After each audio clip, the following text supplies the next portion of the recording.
جی viewers, اس کے بعد حضرت مریم علیہ السلام کا ذکر کیا جاتا ہے جو کہ جنتی خاتون ہیں۔ حضرت عمران کی بیوی حضرت حنا نے منت مانی کہ اس کے ہاں جو اولاد ہوگی وہ اسے بیت المقدس کے لیے وقف کر دے گی۔ یعنی بنی اسرائیل میں یہ رواج تھا کہ جو لڑکا اللہ تعالیٰ کی نظر کیا جاتا تھا وہ دنیاوی کوئی کام نہیں کرتا تھا اور نہ ہی شادی کرتا تھا، صرف عبادت گاہ میں عبادت اور خدمت کرتا تھا۔ حضرت حنا نے اللہ تعالیٰ سے بیٹا ہونے کی دعا کی، لیکن اللہ تعالیٰ نے انہیں بیٹے کی بجائے بیٹی عطا فرمائی۔ انہوں نے لڑکی کا نام مریم رکھا۔ مریم کے معنی خادمہ کے ہیں۔ چونکہ آپ علیہ السلام مسجد اقصیٰ کی خدمت کے لیے وقف کر دی گئی تھیں، اس لیے آپ علیہ السلام کے لیے یہ نام چنا گیا۔ آپ علیہ السلام کی ولادت سے پہلے آپ علیہ السلام کے والد وفات پا چکے تھے۔ حضرت حنا نے آپ علیہ السلام کی ولادت پر آپ کو ایک کپڑے میں لپیٹ بیت المقدس کے علماء کے سامنے پیش کر دیا تاکہ وہ اسے اپنی کفالت میں لے لیں۔ جب حضرت مریم علیہ السلام کو کفالت کے لیے لایا گیا تو مجاوروں کے درمیان اختلاف پیدا ہو گیا۔ ہر کوئی خود کو حضرت مریم علیہ السلام کا زیادہ حقدار سمجھتا تھا۔ پھر یہ فیصلہ کیا گیا کہ مجاورین وہ قلم جس سے وہ تورات لکھتے ہیں پانی میں ڈالیں، جس کا قلم پانی کے بہاؤ سے الٹی جانب بہے گا وہ مریم علیہ السلام کی کفالت کا زیادہ حقدار ہوگا۔ اس مقابلے میں حضرت زکریا علیہ السلام کے قلم کو اللہ تعالیٰ نے پانی کے بہاؤ کے الٹی طرف بہا دیا اور وہ حضرت مریم علیہ السلام کی پرورش کرنے کے حقدار ٹھہرے۔ اس طرح حضرت زکریا علیہ السلام کی کفالت میں حضرت مریم علیہ السلام کو بحکم الہی دے دیا گیا۔ حضرت زکریا علیہ السلام کی بیوی حضرت مریم علیہ السلام کی خالہ تھی، اس لیے حضرت زکریا علیہ السلام سے بڑھ کر کوئی ان کی پرورش اچھی طرح نہیں کر سکتا تھا۔ جب حضرت مریم علیہ السلام کچھ بڑی ہوئیں تو بیت المقدس میں آپ کے لیے ایک کمرہ مخصوص کر دیا گیا۔ اس کمرے میں حضرت زکریا علیہ السلام کے علاوہ کوئی داخل نہیں ہو سکتا تھا۔ حضرت مریم علیہ السلام دن رات اللہ کی عبادت کرتے ہیں۔ جب حضرت زکریا علیہ السلام آپ کے پاس آتے تو دیکھتے کہ آپ علیہ السلام کے پاس بے موسمی پھل پڑے ہوئے ہیں، تو جب حضرت زکریا علیہ السلام آپ سے دریافت کرتے کہ یہ پھل کہاں سے آئے، یہ تمہیں کون دے جاتا ہے، تو حضرت مریم علیہ السلام فرماتے یہ پھل اللہ تعالیٰ کے پاس سے آئے ہیں۔ حضرت مریم علیہ السلام مومنہ بندی تھی، اللہ تعالیٰ نے انہیں نیکوکاروں میں شامل کیا۔ سورۃ آل عمران میں ارشاد باری تعالیٰ ہے، اور فرشتوں نے جب کہا اے مریم بے شک اللہ نے تمہیں چن لیا ہے اور خوب پاک کر دیا ہے اور پسند کیا ہے سارے جہان کی عورتوں سے۔ اے مریم اپنے رب کی عبادت خلوص نیت سے کرتی رہو اور سجدہ اور رکوع کرنے والوں کے ساتھ رکوع کرو۔ پھر ایک دن حضرت جبرائیل علیہ السلام حضرت مریم علیہ السلام کے پاس انسانی شکل میں تشریف لائے۔ حضرت مریم علیہ السلام نے فرمایا اگر تو کوئی خدا سے ڈرنے والا شخص ہے تو تجھ سے خدائے رحمان کی پناہ مانگتی ہوں۔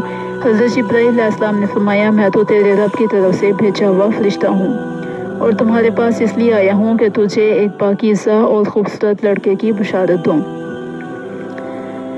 حضرت مریم علیہ السلام فرماتی ہیں میرے ہاں لڑکا کیسے ہوگا جبکہ مجھے تو کسی مرد نے ہاتھ تک نہیں لگایا اور نہ ہی میں بدکار ہوں۔ حضرت جبرائیل علیہ السلام نے کہا ایسے ہی ہوگا، تیرا رب فرماتا ہے ایسا کرنا میرے لیے آسان ہے۔ حضرت جبرائیل علیہ السلام نے حضرت مریم علیہ السلام کے گریبان میں پھونک ماری جس سے آپ علیہ السلام حاملہ ہو گئیں۔ یہ خبر لوگوں میں پھیل گئی، لوگ آپ علیہ السلام پر الزامات لگانے لگے۔ حضرت مریم علیہ السلام بیت المقدس سے نکل گئیں اور دور ایک میدان بیت اللحم میں ٹھہر گئیں۔ ایک دن آپ کو تکلیف شروع ہو گئی۔ آپ علیہ السلام نے ایک درخت کا سہارا لیا اور تنے کو پکڑ کر بیٹھ گئیں۔ آپ جس درخت کے پاس بیٹھی تھیں وہ خشک تھا۔ جب آپ علیہ السلام اسے ہلاتی تو وہ معجزے سے پھل دیتا۔ حضرت مریم علیہ السلام کو بدنامی کا بھی خیال تھا۔ حضرت مریم علیہ السلام اس حالت میں جبکہ وہ بہت تکلیف میں بھی تھیں گھبرا کر کہنے لگیں کہ کاش میں پہلے ہی مر گئی ہوتی، اب تک بھولی بصری ہو چکی ہوتی۔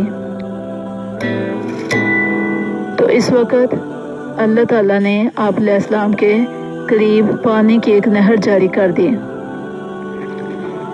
اور ندا آئی کہ پانی پیو اور کھجور کھاؤ تاکہ تمہارے جسم کو تقویت پہنچے۔ پھر حضرت عیسیٰ علیہ السلام کی پیدائش ہو گئی تو آپ علیہ السلام اپنے بیٹے کو لے کر قوم کے پاس آئیں۔ قوم کے لوگ آپ علیہ السلام کے پاس بچہ دیکھ کر غضبناک ہو گئے اور الزامات لگانے شروع کر دیے اور طرح طرح کے سوالات کرنا شروع کر دیے۔ تب آپ علیہ السلام نے بچے کی طرف اشارہ کرتے ہوئے کہا کہ اس بچے سے بات کر لو۔ لوگوں نے کہا کہ یہ بچہ ہمارے سوالوں کے جواب کیسے دے گا جو خود ماں کی گود میں ہے۔ اس پر حضرت عیسیٰ علیہ السلام نے بولنا شروع کر دیا۔ بچے نے کہا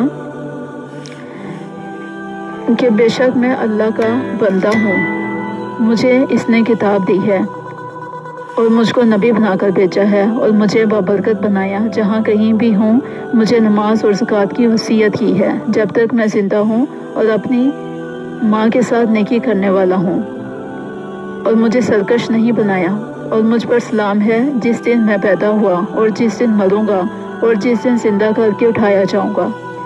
اس کے بعد حضرت مریم علیہ السلام حضرت عیسیٰ علیہ السلام کو لے کر مصر میں چلی گئیں۔ جب حضرت عیسیٰ علیہ السلام کی عمر مبارک 13 برس کی ہوئی تو حضرت مریم علیہ السلام اپنے بیٹے کو لے کر بیت المقدس آ گئیں۔ روایتوں میں ہے کہ آپ علیہ السلام کی تاریخ وفات 35 عیسوی اور عمر مبارک 51 سال ہے۔ جی ویورز، ویڈیو پسند آئے تو لائک ضرور کیجیے گا، دعا میں یاد رکھیے۔ بہت شکریہ۔ اللہ